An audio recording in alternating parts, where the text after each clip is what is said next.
Hi Glory, Hello. open camera. Okay, opening panorama camera.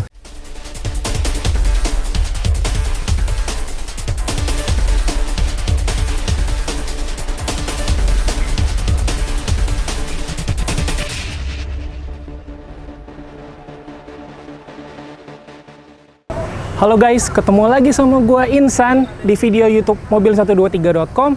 Kali ini kita akan bareng-bareng ngebahas soal SUV Cina baru yang sebentar lagi akan meluncur akhirnya di Indonesia. Yes, mungkin lo udah bisa lihat logo di belakang gua, tulisan di belakang gua. SUV itu adalah SUV dari Dongfeng Sokon atau DFSK.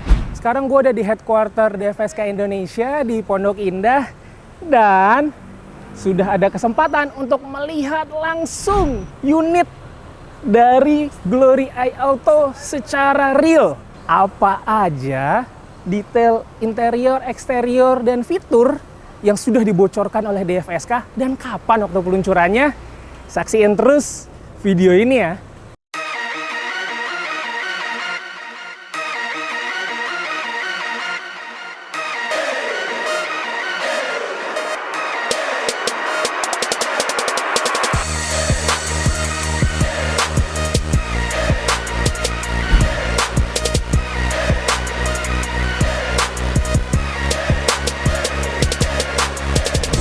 Sekedar buat ngingetin lu semua, Glory iAuto ini sudah dipamerkan oleh DFSK di ajang Gaikindo Indonesia International Auto Show 2019.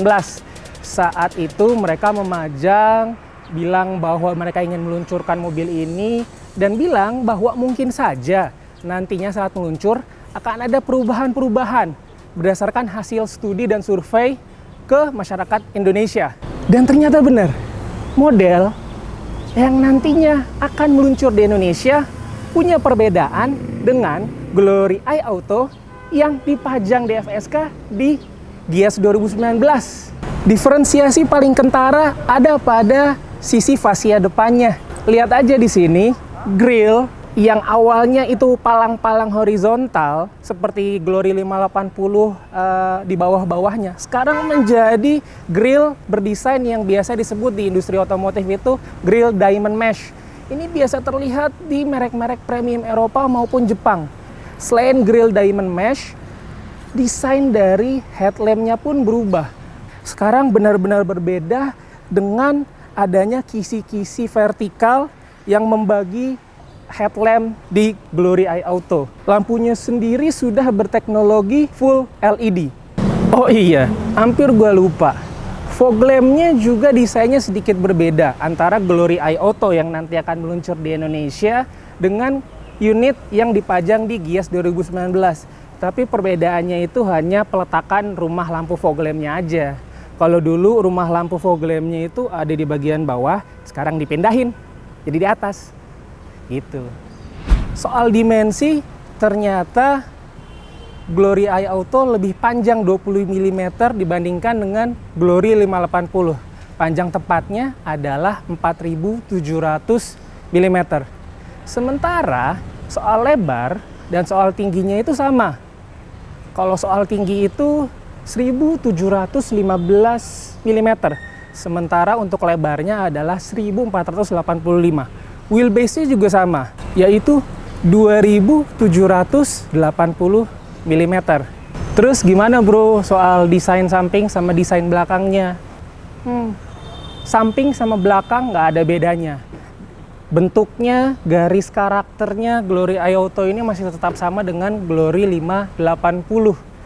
Yang membedakan dengan Glory 580 adalah desain velgnya. Desainnya ini jadi lebih keren dengan bentuk yang lebih sporty dan juga warna yang lebih gelap. Kalau dari bahannya sih tentu saja bahan alloy ya, masih. Dan bannya menggunakan ban GT radial Savero dengan ukuran 255, 55 dan ring 18. Sekarang kita berlanjut ke tampilan eksterior di sisi belakang. Ikut gua yuk. Bentuk rear combination-nya di Glory iAuto ini jika dibandingkan dengan Glory Eye Auto yang ada di Gias 2019 tidak berubah. Bentuknya masih seperti ini, dan juga desain pintu bagasinya juga masih sama, hanya saja sekarang ada emblem 7 years warranty atau garansi 7 tahun. Awalnya, tadinya waktu dipamerkan, emblem ini ada di bagian sisi samping, tapi sekarang dipindahkan lagi ke sini. Terus ada tulisan Glory Eye Auto. Jadi tidak ada perbedaan antara Glory Eye Auto di Gias 2019 dengan yang nanti akan meluncur. Rear combination lampnya sendiri sudah menggunakan LED, dan kita juga masih melihat di sini ada muffler garnish yang berperan hanya sebagai aksesoris, tapi membuat tampilan belakangnya tetap menjadi lebih keren dibandingkan dengan Glory 580 yang lain-lainnya. Sebentar lagi kita akan ngelihat kabinnya, tapi sebelum gua ke dalam akan ada dua hal yang pengen gua bilang ke lu. Pertama, Glory Eye Auto ini sudah menggunakan smart key system, jadi nggak perlu pakai kunci untuk masuk. Tinggal pencet sekali dan selesai. Hal kedua yang mau gua omongin adalah cara buka kap mesinnya Glory Eye Auto yang tidak seperti mobil pada umumnya, kurang lazim, tapi menurut gue lebih memudahkan. Karena kita tinggal menarik tuas kecil di bawah bagian kursi pengemudi sebanyak 2 kali aja, dan sudah cukup. Sementara kan kalau mobil-mobil pada umumnya kita harus menarik tuas di bawah kursi pengemudi sekali, terus ke depan, terus nyari-nyari congkelan di bawah kap mesin. Jadi lebih nggak praktis kan. Sekarang kita masukin. Waduh, radionya nyala nih. Matiin dulu aja. Hi Glory. Turn off radio please. Itu salah satu fitur yang nanti akan kita bahas belakangan. Tapi pertama, di interior kita ngomongin dulu dong soal tampilannya.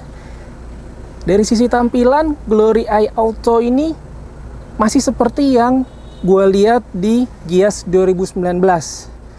Masih ada head unit model floating di bagian tengah, lalu juga ada trim kayu di bagian dashboard yang panjang dari sisi penumpang depan sampai ke sisi tengah sini.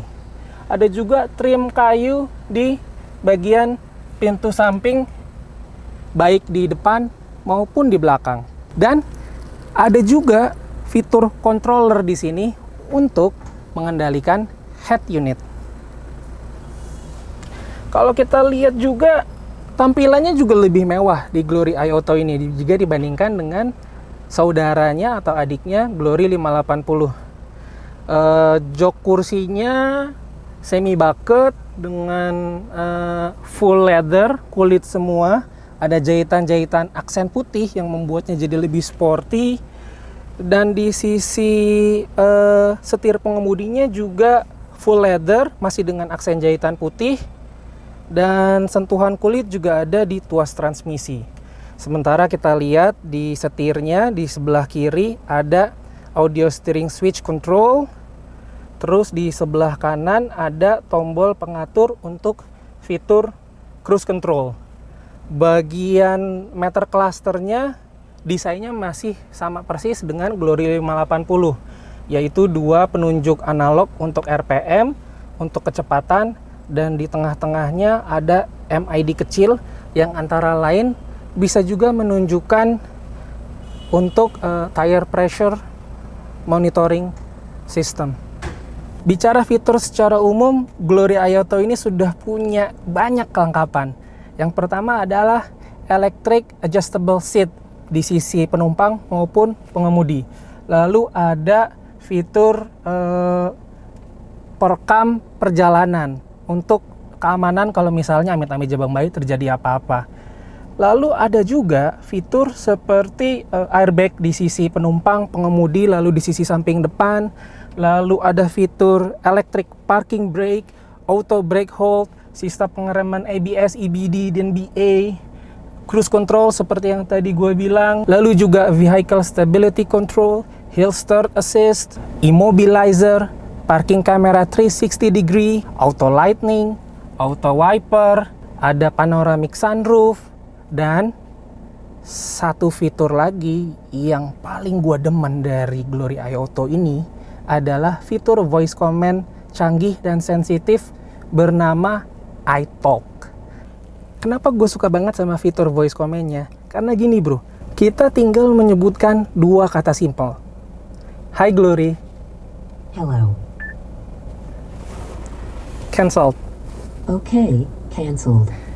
Jadi kita bisa mengoperasikan apa aja sih dari sini? Banyak hal.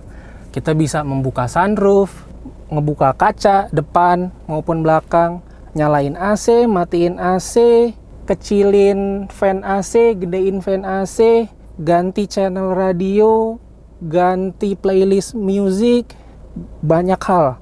Sekarang kita coba aja ya, operasiin fitur iTalk ini. Hi Glory. Hello. Open sunroof. Okay, opening sunroof. Kita coba apa lagi ya? Hi Glory. Hello. Lower fan please. Okay, fan volume is decreased by 1 level. Hi Glory. Hello. Open navigation. Okay, opening navigation. Ada satu bro yang paling gue suka. Hi Glory. Hello. Open camera. Okay, opening panorama camera. Jadi kita bisa ngebuka kamera 360 degree di head unit ini dengan menggunakan iTalk. Dan ini sebenarnya yang paling gue suka karena ini buat keamanan. Kita bisa ngelihat dari sisi atas 360, dari sisi depan, sisi belakang kita bisa lihat, sisi kiri bisa kita lihat, kanan bisa kita lihat. Dan ini dioperasikan hanya dengan iTalk. Jadi mudah banget. Sekarang saatnya kita ngomongin aspek-aspek lain dari Glory AI Auto. Pertama, jangan lupa bahwa ini adalah SUV 7-seater. Kapasitasnya kegemaran orang Indonesia. 7 penumpang. Lalu, yang kedua, mesinnya itu 1,5 turbo, sama dengan Glory 580. Tenaganya itu, kalau di horsepower atau HP sekitar 148 dengan torsi 220 Nm. Selanjutnya lagi, transmisinya sendiri menggunakan transmisi CVT dengan pilihan manual 7 percepatan. Satu fitur lain yang ingin gue sebut adalah keberadaan electric tailgate with foot sensor. Jadi, dengan fitur ini, kita bisa membuka bagasi tidak dengan tangan, tetapi dengan hanya menyapukan kaki ke bawah buritan. Dan itu sangat memudahkan dan membuat SUV ini, Glory AI Auto, mirip dengan SUV-SUV 500-an, 600-an Jepang. Tampilan udah, dalam udah, fitur udah, dan iTalk juga udah. Saatnya kita ngomongin soal kapan Glory AI Auto ini meluncur. Kalau menurut informasi resmi dari DFSK yang akhirnya dibuka, peluncuran akan terjadi pada bulan April. Tepatnya kapan? Tunggu aja. Yang jelas tinggal sebulan lagi. Kalau soal harga, mereka masih menutup rapat-rapat soal harga. Tapi yang pasti sih, sepertinya nggak mungkin kalau ini nggak menjadi varian yang paling mahal. Tapi namanya juga SUV Cina ya. Semahal-mahalnya selama ini, harganya sangat kompetitif dan fiturnya juga sangat berlimpah. Jadi, sebentar lagi kita akan punya lebih banyak lagi pilihan SUV 7-seater. Kita tunggu aja ya. Harga resminya di peluncuran. Gua Insan. Sampai ketemu di video selanjutnya. Jangan lupa like, share, subscribe video-video mobil123.com. Oke. Bye. Mobil 1, 2, 3